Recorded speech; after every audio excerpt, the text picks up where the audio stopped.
Welcome back to Inside City Hall. A New York congresswoman is leading a push to preserve Asian American history and culture, calling for a museum in the nation's capital.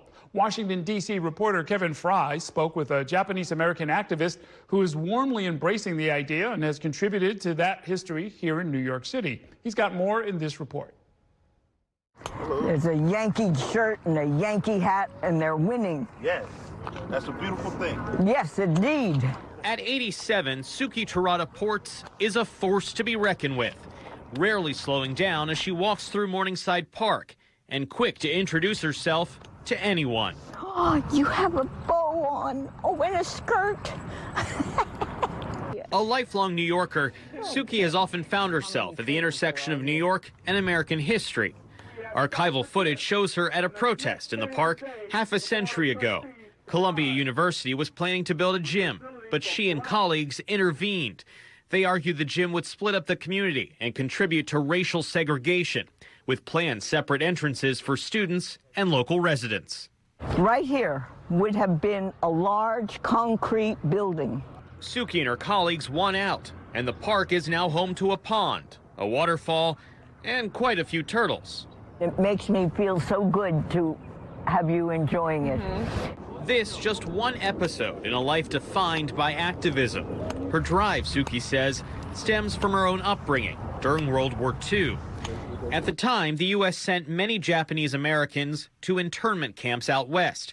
Suki and her family avoided the camps, but she says her mom, a native of Japan, was placed essentially under house arrest, forbidden from leaving Manhattan.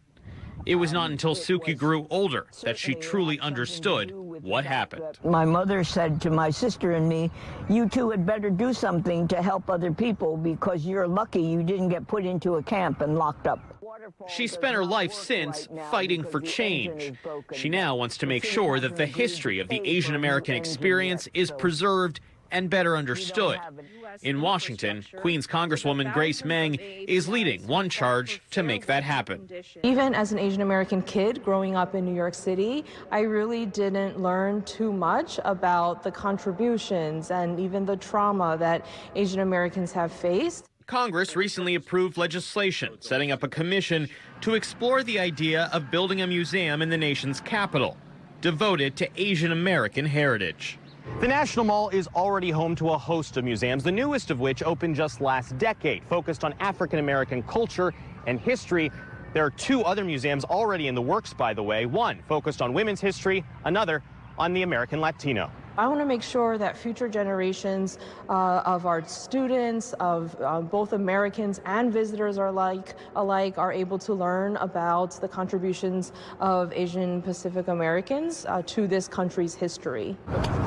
Back in Morningside Park, Suki says a museum like this is long overdue. She hopes it will become a reality. I couldn't be more pleased that maybe I might see the cornerstone laid before I'm put down under a cornerstone. In Washington, Kevin Frey, New York 1.